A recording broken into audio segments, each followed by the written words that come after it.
Hi everyone, I'm Lara and welcome to the College Office. As I've been talking to kids about what their concerns are about the application process, I've gotten a lot of questions about the application itself.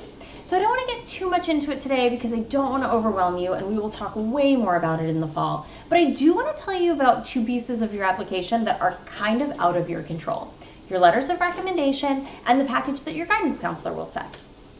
So for your letters, you want to think about asking two teachers who had you in classes in which you excelled, who you feel like you have a good relationship with, and who you think can speak about you both as a student and a person.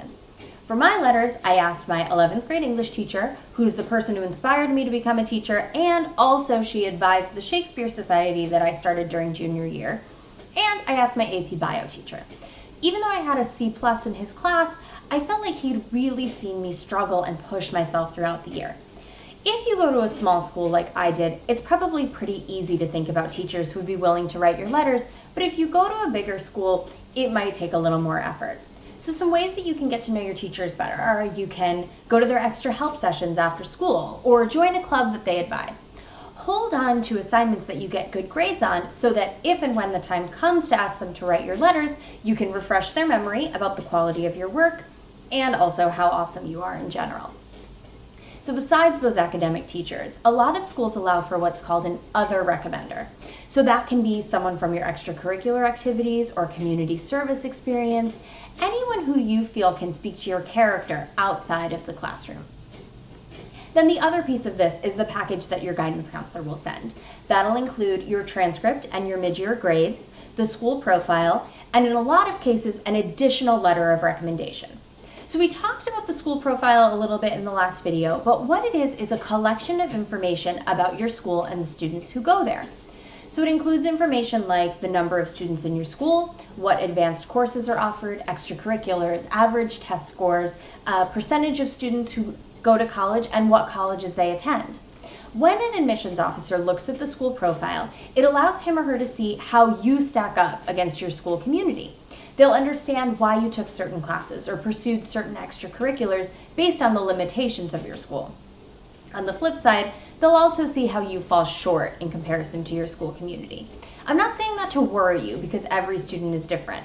If you stick with me, we will find ways to highlight the things that do make you stand out within your school community. And then the last piece is a letter of recommendation from your guidance counselor, which some schools require and some schools don't. Since we don't know what schools you're applying to yet, it's not a bad idea to let your guidance counselor get to know you a little bit better. Why don't you set up an appointment with them just to tell them about what you're thinking about for college? After that, stop by once a week just to say hey, bake them cookies. Anything that you can do to fill them in about what you're doing in school and out of school will give them a better sense of who you are if and when the time comes for them to write your letter. So do you have questions about who should be writing your letters of recommendation? Feel free to email me at larainthecollegeoffice@gmail.com. And if you haven't already, please follow me on Twitter or Instagram or Snapchat at College Office Law. And if you subscribe on YouTube or you like me on Facebook, you'll be the first to know when a new video is released. Both of those are Lara in the College Office. And today's letter of recommendation, see what I did there, goes to a podcast. So I love podcasts. There are podcasts on pretty much every subject you could ever imagine. The one I want to tell you about is called the Theater People Podcast. It's an interview podcast with a guy named Patrick Hines, who is an awesome interviewer.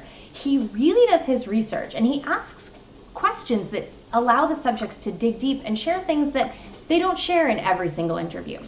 Most recently, he interviewed Keala Settle, Beth Malone, Daisy Egan, Andrew Keenan-Bolger, and Celia Keenan-Bolger for his 100th episode at BroadwayCon. It's a great place to start because you'll really want to go back and listen to his original interviews with those fabulous people. If you've never listened to a podcast before, you probably have a podcast app on your phone already. All you have to do is go into it, search Theater People, Theater People, and enjoy. That's all for now. Thanks for watching me, Lara, in the College Office.